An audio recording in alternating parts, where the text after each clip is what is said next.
আমাদের জানার মতে অ্যাপিল ডিভিশনের রায় ছিল যে first sitting of the arbitration পর্যন্ত শেয়ার ট্রান্সফারে ইস্টারসে থাকবে। আমরা যতটুকু জানতে পেরেছি এই মাসের শেষ নাগাদ সিয়াকের ফার্স্ট মিটিংটা বসার সম্ভাবনা আছে।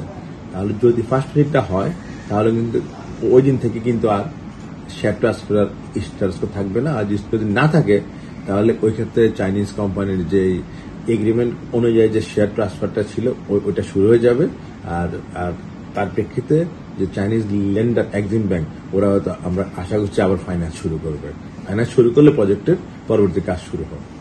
কিন্তু এখানে যে ইতাল থাই থেকে একটা অভিযোগ দিয়েছে যে ওনারা আরবিট্রেশনের টাকা যেটা ফি জমা দিল আপনারা দেননি, এই অভিযোগটুকু আমাদের জানা মতে এই ধরনের অভিযোগের কোনো বাস্তব কোনো ভিত্তি নেই।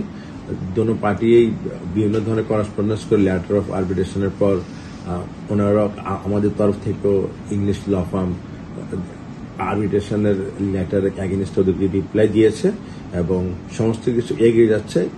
এই মাসের শেষ নাগাদ মনে করা হচ্ছে যে ফার্স্ট সিটিংটা হবে। এই প্রক্রিয়াটা কিভাবে আগাবে আরবিট্রেশনে? আচ্ছা, আরবিট্রেশনের প্রক্রিয়া হলো দোনো যে আরবিট্রেশনটা সিক করে ওনারা লেটার অফ আরবিট্রেশনে ওনাদের একজন আরবিট্রেটরের নাম প্রপোজ করেন, আর রেসপন্ডেন্ট যাদের বিরুদ্ধে আরবিট্রেশন সিক করেছে তারাও একজনের নাম সিক করেন। ওই দুজন মিলে একজন চেয়ারম্যান অ্যাপয়েন্ট করে। চেয়ারম্যান অ্যাপয়েন্ট করার পরে তিনজন মিলে একটা ফার্স্ট যেদিন মিটিং এ বসবে ফর গিভিং প্রসিডিউরাল অর্ডার, ওটাকে আমরা বলি ফার্স্ট সিটিং। নগদে 500 টাকা বা তার বেশি পেমেন্টে পেতে পারেন ঢাকায় জমি সহ 20 কোটি টাকার পুরস্কার। মিটিংটা হবে তো সিঙ্গাপুরে হবে, বিকজ ওই যে ভেন্যু দেওয়া seat of place of arbitration দেওয়া আছে সিঙ্গাপুর এগ্রিমেন্টে বলা আছে সিঙ্গাপুরে হবে। আর এর প্রসিডিউর গভর্ন হবে সিয়াক আরবিট্রেশন রুল অনুযায়ী, আর গভর্নিং ল হবে ইংলিশ ল। এখন প্রক্রিয়া শেষ হওয়ার আগে আপনি কি মনে করছেন যে স্ট্যাটাসকোটা উঠে যাবে?